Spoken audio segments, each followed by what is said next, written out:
My name is Kevin Sugar. I'm the Chief Executive of Renaisi. We are a regeneration agency, not-for-profit company, and have been in the business of regeneration for the past 12 years.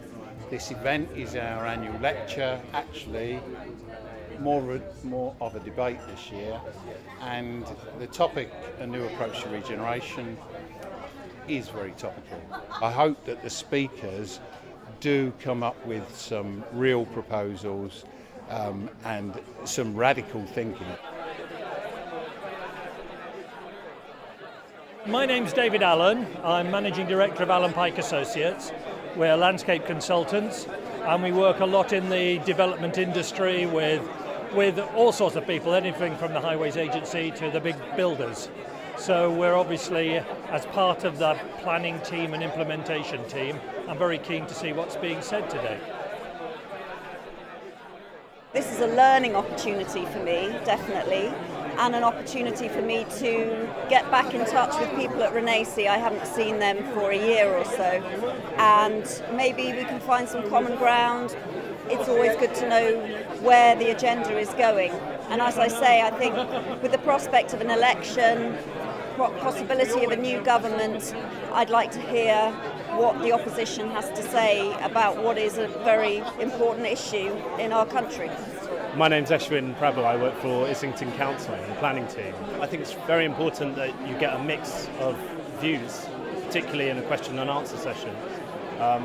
The older generation, us lot, will tend to think in a certain way. It's a way of opening it up and getting some new thinking in, so it is very important. I think Renaisi is very good at this. This isn't just a drink stew and a get-together. This is about learning from people who have done this before many, many times.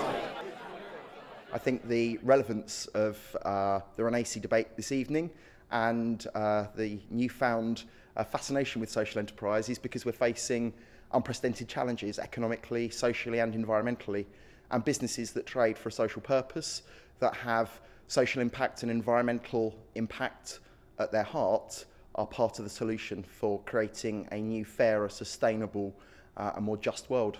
Well, good evening, everyone, and thank you very much for taking time out to be here. And it's a real pleasure to be amongst enthusiasts for regeneration, because I really share this as a passion. And it's particularly good timing because by happy coincidence, rather than design, this is the week that we have launched our Green Paper on Planning, which sets out in detail how we would reform the planning system to help kickstart regeneration. Let me start by saying that there's some fundamental principles of regeneration which you all know and which I saw reinforced through examining 139 cases of regeneration. What came out as a common success factor was regeneration is something that you must do with people rather than something that you do to people. It's about human regeneration, work opportunities, education, infrastructure, and critically, the community. I think those priorities should underpin any regeneration project, but we need to get the planning framework right, and we aim in our Green Paper to make it simpler, faster and fairer. I am determined regeneration must be at the heart of a future Conservative government's agenda, and I have enlisted the help of Lord Heseltine to deliver it. But clearly, we have a great deal of additional expertise here in this room this evening, and I'm very much looking forward to hearing your views. What I want to talk primarily about is about the very different economic context in which urban regeneration, particularly urban regeneration, will take place from now on.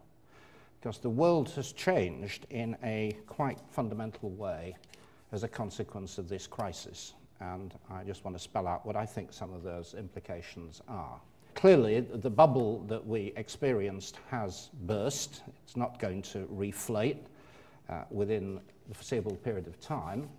And much of the regeneration that took place on the back of expectations of profits in residential and commercial property are not now going to happen because the economics has changed in a quite fundamental way.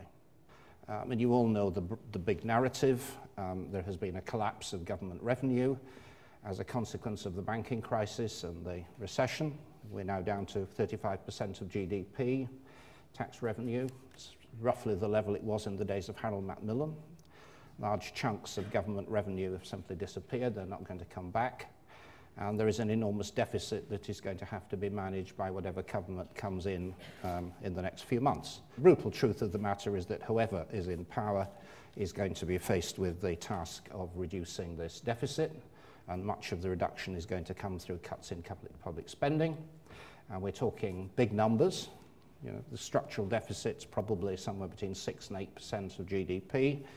You can take the government's estimate that this is going to take 8 years to clear, or you can take a lower figure. But this is big by any standards than that of the late 1970s, when a comparable squeeze had to take place. But there is a positive side to it too, that I think we have to trust local organisations, community bodies, give them the space to breathe and the encouragement to do a lot of the things that the public sector used to do. Thanks. Let me start by saying, I think the word regeneration is the wrong word. We ought to be trying to build into that word something which is a little more exciting than the word regeneration conveys.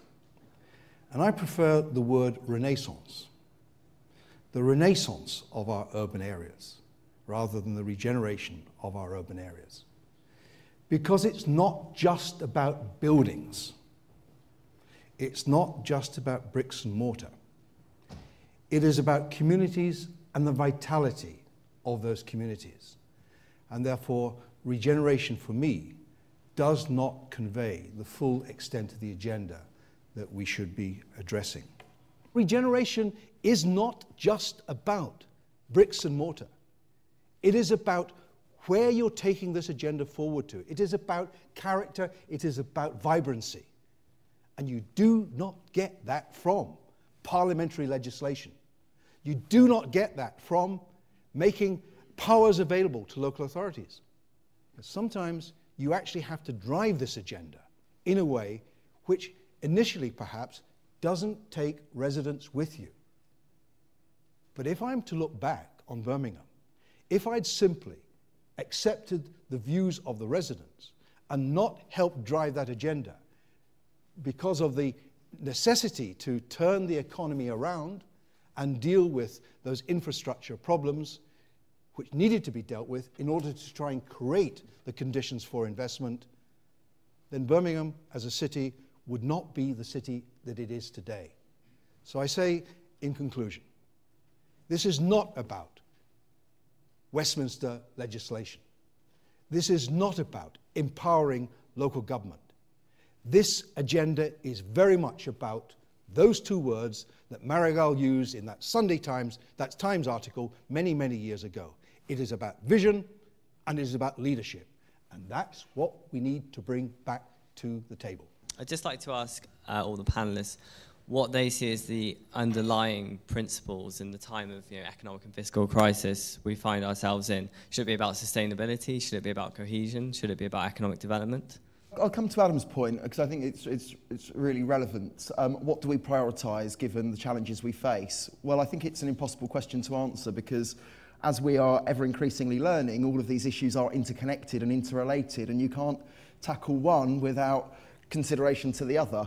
And so what we need to do is move towards a more plural economy, more sustainable jobs.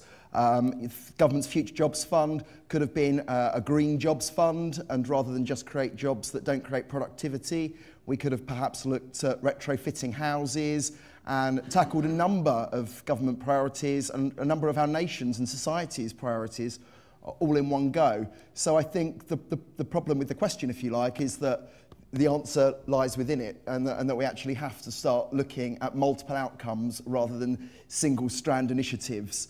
And although it's very difficult for government to break down silo thinking and silo mentality by embracing issues around localism, which is high on the priority of, it seems, all political parties now, we can actually start linking those agendas and generate multiple outcomes from single spends.